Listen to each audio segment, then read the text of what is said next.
യേശുക്രിസ്തുവിന്റെ നാമത്തിൽ സ്നേഹവന്ദനത്തെ അറിയിക്കാം. നാളെ വായിച്ച സംഘത്തിന്റെ പശ്ചാത്തലമൊന്നും പറയാനുള്ള സമയമില്ല. ഇതിന്റെ ഒന്നാമത്തെ വാക്യം ഒന്ന് ദയവായി വായിച്ചാലും. ഇതുപോലെ തന്നെ ആരംഭിക്കുന്ന മറ്റൊരു സങ്കീർത്തനമുണ്ട്. അത് 129ാമത്തെ സങ്കീർത്തനമാണ്. അതിന്റെ ഒന്നാം വാക്യവും പറഞ്ഞു തുടങ്ങുന്നത് ഇങ്ങനെയാണ്: ഇസ്രായേൽ പറയേണ്ടത് എന്നാണ്. ദൈവങ്ങളായ നമ്മുടെ ജീവിതത്തിൽ പറയേണ്ട കാര്യങ്ങളുണ്ട്, പറയേണ്ടാത്ത കാര്യങ്ങളുണ്ട്. പക്ഷെ നിർഭാഗ്യവശാൽ പറയേണ്ട കാര്യങ്ങളെക്കാൾ കൂടുതലായി നമ്മൾ പറയേണ്ടാത്ത കാര്യങ്ങളാണ് പറയുന്നത്. അതുകൊണ്ട് ആത്മീയ കോണത്തിൽ വലിയ പ്രശ്നങ്ങൾ ഉണ്ടാകുന്നുണ്ട്. ദൈവമക്കൾ ശ്രദ്ധിക്കണം. പറയേണ്ടത് എന്താണ്, പറയേണ്ടത് എന്താണ്? പറയേണ്ടത് എന്താണെന്ന് നോക്കണം. ലേവ്യപുസ്തകം എടുത്താലെ 5-ാം അധ്യായം 1-ാം വാക്യം ഒന്ന് വേഗം വായിച്ചാട്ടെ. ലേവ്യപുസ്തകം 5:1. ഒരുത്തൻ സത്യവചനം കേട്ടിട്ട് താൻ സാക്ഷിയായി കാണുകയോ അറിയിക്കുകയോ ചെയ്യുന്നത് അറിയിക്കാതെ അങ്ങനെ പാപം ചെയ്താൽ അവൻ തന്റെ കുറ്റം വഹിക്കണം. സത്യവചനം കേട്ടിട്ട് കാണുകയും കേൾക്കുകയും ചെയ്യുന്ന കാര്യങ്ങൾ അറിയിക്കാതെ ഇരുന്നാൽ കുറ്റം വഹിക്കണം. എന്താണ് സത്യവാചകം? ചില പുസ്തകത്തിൽ സത്യാരാധനയുണ്ട്, സത്യം സുവിശേഷമുണ്ട്. സത്യം എന്ന് പറഞ്ഞുകൊണ്ട് പല കാര്യങ്ങളും ഞാൻ ഇപ്പോൾ നിങ്ങളോട് സംസാരിക്കാൻ ആഗ്രഹിക്കുന്നത് സത്യം എന്ന് പറയുന്ന സത്യത്തെ കുറിച്ചുള്ള വാചകം. സത്യം ഒരുപാടുണ്ട്. ആ സത്യങ്ങളെ കുറിച്ച് നാം പറയണം. എന്നാൽ നാം പറയേണ്ടത് എന്താണ്? സത്യത്തെ കുറിച്ചുള്ളതാണ്. സത്യം എന്താണ്? സത്യ സുവിശേഷം. ഞാൻ തന്നെ വഴിയും സത്യവും ജീവനുമാകുന്നു എന്ന് പറഞ്ഞാൽ നമ്മുടെ കർത്താവായ യേശുക്രിസ്തുവിന്റെ സുവിശേഷം മറ്റുള്ളവരോട് പറയാൻ നാം കടപ്പെട്ടവരാണ്. അങ്ങനെ പറയുന്നില്ലെങ്കിൽ നാം കുറ്റം വഹിക്കണം. അതിന്റെ കുറ്റം എന്താണെന്നും അത് ശിക്ഷ എന്താണെന്നും പറയാൻ ഇപ്പോൾ സമയമെടുക്കുന്നില്ല എന്ന് ഒറ്റ വാചകത്തിൽ പറഞ്ഞാൽ, സുവിശേഷം അറിയിക്കുന്നില്ലെങ്കിൽ എനിക്ക് അയ്യോ കഷ്ടം. അതുകൊണ്ട് ദൈവമക്കളെ, മറ്റുള്ളവരോട് സുവിശേഷം പറയാൻ അവസരം ലഭിക്കുന്നു. ഒരു വാചകത്തിലെങ്കിലും പറയാൻ നമുക്ക് കഴിയട്ടെ. എനിക്കൊരു ദൈവനാഥനെ അറിയാം. തിരുവാവൂർ പട്ടണത്തിലെ വലിയ ബസ്റ്റാൻഡ് നിൽക്കുകയാണ് അദ്ദേഹം. ഞാനും ബസ്റ്റാൻഡ് നിൽക്കുകയാണ്. ബസ് വരാൻ പോകുന്നു, ആളുടെ ടിക്കറ്റിലെത്തുന്നു. ഭയങ്കര യാത്രകളമാണ്. അദ്ദേഹം തന്റെ തെറ്റി എടുത്തുകൊണ്ട് വണ്ടിയിലൂടെ കയറുന്നതിന് മുമ്പ് ഞാൻ ഓടി കയറാൻ തുടങ്ങിയാണ്. അദ്ദേഹം തിരിഞ്ഞു നോക്കിയിട്ട് കുറേക്കുള്ള ആളോട് പറഞ്ഞു, ഏത് കർത്താവ് വരുന്നുണ്ട്, ഒരുങ്ങിക്കോളം മാവ് വേണ്ടി പറഞ്ഞു എന്ന് പറയുകയും വെട്ടിയെടുത്തുകൊണ്ട് ഒറ്റ ഓട്ടവും വണ്ടിയിലോട്ട് കയറി. നവാദിയാണെങ്കിൽ എങ്ങനെയും ഇടിച്ച് കയറി അകത്ത് കയറാൻ കഴിയുമ്പോൾ ആ ഒരു നിമിഷം കൊണ്ട് ഒരാളോട് സുവിശേഷം പറയാൻ ആ ദൈവനാഥത്തിൽ ബന്ധപ്പെട്ടത് എന്നെ ഹരാമാക്കിയിട്ടുണ്ട്. അപ്പോൾ സത്യസുവിശേഷം മറ്റുള്ളവരോട് പറയുക. എന്താ പറയേണ്ടാത്തത്? ദൈവത്തിന് സ്തോത്രം. ഈ വേദപുസ്തകത്തിൽ നമ്മൾ വായിക്കുന്നുണ്ട്. പുറപ്പാട് പുസ്തകം 23-ാം അധ്യായം 1-ാം വാക്യം ഒന്ന് വായിച്ച് എന്താണ് നമ്മൾ പറയേണ്ടാത്തത്? ആ പുസ്തകം ഒന്നുകൂടെ വായിച്ച്. എല്ലാവരും കേട്ടാൽ എല്ലാവരുടെ പുസ്തകത്തിലുണ്ട്. വ്യാജ വർത്തമാനം പരത്തരുത്. വ്യാജം അത് പരത്താൻ പാടില്ല. യഹോവേ, നിന്റെ കൂടാരത്തിൽ ആര് പാർക്കും? നിന്റെ വിശുദ്ധ പർവ്വതത്തിൽ ആര് അതെ വസിക്കും? നിഷ്കളങ്കനായി നടന്ന് നീതി പ്രവർത്തിക്കുകയും ഹൃദയപൂർവ്വം സത്യം സംസാരിക്കുകയും ചെയ്യുന്നവരാണ് ഉയരത്തിൽ വസിക്കുന്നത്. അപ്പൊ വ്യാജ വർത്തമാനം ഒരിക്കലും പറയാൻ പാടില്ല എന്ന് നാം കാണുന്നു. നാളുകൊണ്ട് പുരള പറയരുതെന്ന് എഴുതിയിട്ടുണ്ട്. ദൈവത്തിന് സ്തോത്രം.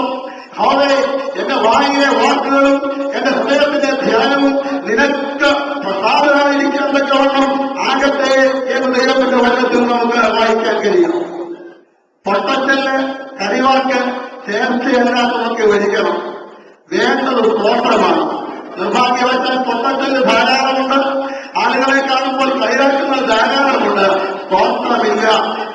ഈ വ്യത്യാസം വന്നാൽ സഭ അനുഗ്രഹിക്കപ്പെടും. ദൈവമൊക്കെ ഓർക്കണം, ഞാൻ കുടുംബമായിട്ട് ആഗ്രഹിക്കുന്നില്ല.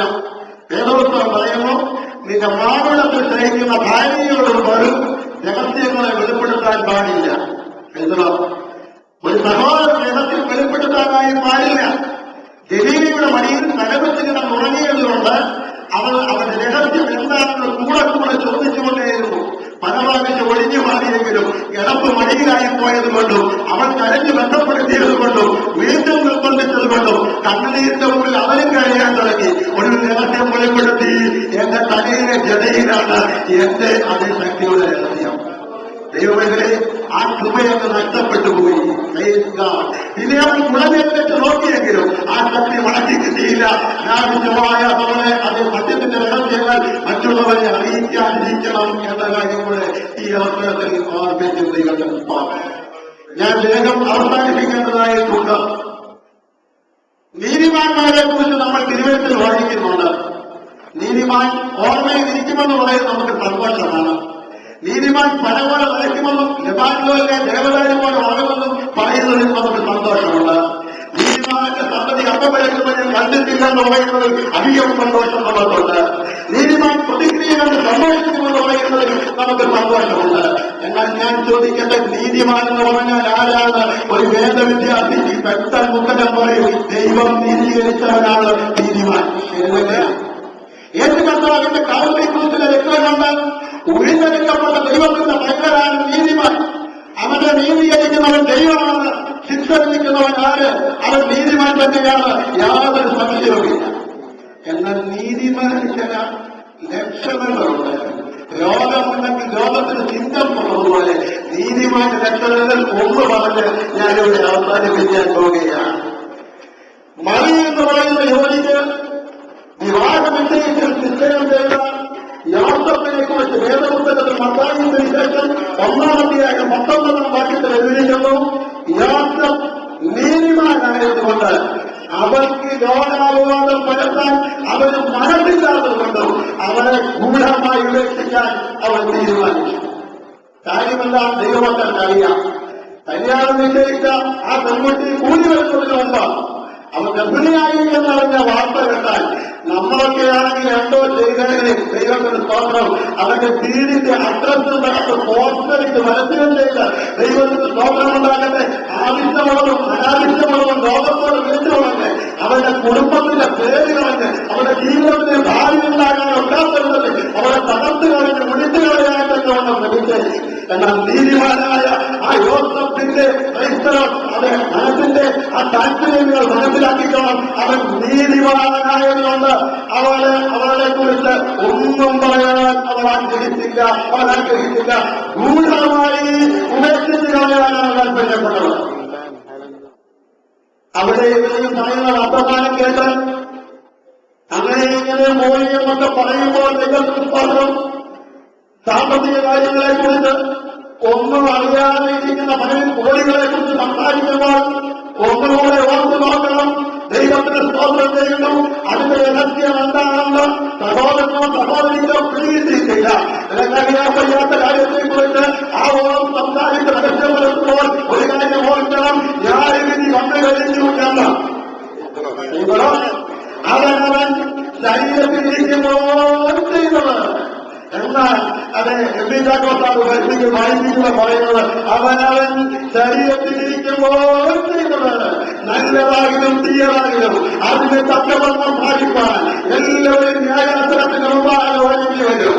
വാക്കുകൾക്കെടുത്ത ന്യായവിധിയുണ്ട്, പ്രവൃത്തികൾക്കെടുത്ത ന്യായവിധിയുണ്ട്.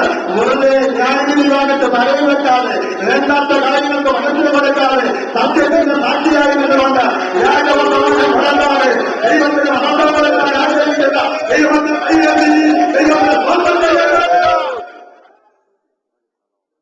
ഇത്രയും പറയേണ്ടതെന്നാൽ വായിക്കാം.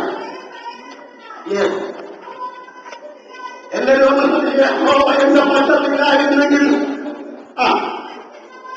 മനുഷ്യൻ നിങ്ങളോട് എളുപ്പപ്പോൾ നമ്മുടെ പറ്റത്തില്ലായിരുന്നെങ്കിൽ അവന്റെ കോപം നമ്മളെ ജ്വലിച്ചപ്പോൾ അവൻ നമ്മുടെ ജീവനോടെ വിഴുങ്ങിക്കളയുവാനുള്ള കഴിഞ്ഞ നാളുകളിൽ നേരിട്ട പോരാട്ടങ്ങളിൽ ദൈവ സാന്നിധ്യം എന്നോടുകൂടെ ചെയ്യുന്നു. ജീവനോടെ വിഴുങ്ങിക്കളയാതിരിക്കുവാൻ ശത്രുവിനോട് ഏൽപ്പിച്ചു കൊടുക്കാതെ എന്നെ രക്ഷപ്പെടുത്തിയ സാന്നിധ്യത്തിനായി കൈയുയർത്തി ഒരു സ്വാഗതമാണ്. 129 പ്രകൃതത്തിന്റെ 1-ാമത്തെ വാക്യം കൂടെ വായിച്ച് അവസാനിപ്പിക്കുക. ഇസ്രായേൽ പറയേണ്ടി വന്നാൽ അവന്റെ ഭാര്യകൾ പലപ്പോഴും എന്നെ ഉപദ്രവിച്ചു. അവന്റെ ഭാര്യകൾ പലപ്പോഴും എന്നെ ഉപദ്രവിച്ചു. എങ്കിലും അവരെന്നെ ജയിച്ചില്ല. പലപ്പോഴും പീഡനം ഉണ്ടായിട്ടും ശത്രുവിന്റെ ആഗ്രഹം നിവർത്തിക്കാതെ അവൻ മുന്നേ തോൽപ്പിച്ച് നിവർത്തിയത് ജയത്തിന്റെ സഹോദര പലപ്പോഴും യാത്ര ചെയ്തിട്ടുള്ളവരാ. യാത്രാവേദനത്തിന്റെ തടസ്സങ്ങളാൻ വിശ്വാസാഗ്രഹിച്ചെങ്കിലും തടസ്സാധനം നിർത്തിയ അവൻ നിന്റെ ബുദ്ധിശക്തിയല്ല, നിന്റെ കഴിവല്ല, നിന്റെ ശാരീരിക പ്രാഗത്യമല്ല. സ്വർഗത്തിന്റെ ദൈവത്തിന്റെ ദൂതന്മാരെ ഇറങ്ങി സർവശക്തനായ ദൈവത്തിന്റെ എഴുതിയിട്ടു ദൈവത്തിന്റെ വശത്തായിരുന്നത് വിശ്വസിക്കുന്ന ദൈവത്തിനായിരുന്നു. ഒരിക്കലും തോൽക്കപ്പെടില്ല, ഇന്ന് വിടുതലില്ല എന്ന് വിചാരിച്ച് ഭാരതത്തോട്ട് നിലനിൽപ്പെട്ട് നിലവിളിച്ച വിഷയത്തിന് അത്ഭുതമായ സൗഖ്യം തന്ന മരണത്തിൽ നിന്ന് നീക്കുമൊക്കെ ദൈവത്തിന്റെ വശത്തുണ്ടായിരുന്നത്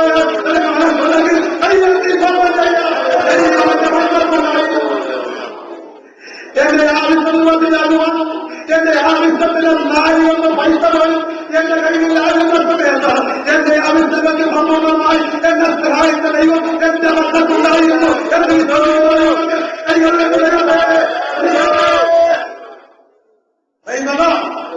എങ്ങനെ ദൈവം കൂടെ തന്നിരിക്കുന്നത്? പട്ടാളക്കാരനെ കൊണ്ട് പ്രവർത്തിക്കുന്നതുകൊണ്ടല്ല, എന്നെ സഹായിക്കുന്നവരോട് കൂടി യഹോവയുടെ വശത്തുണ്ടായി. വിശ്വാസമുണ്ട്. അല്പസമയം ദൈവത്തെ എല്ലാവരും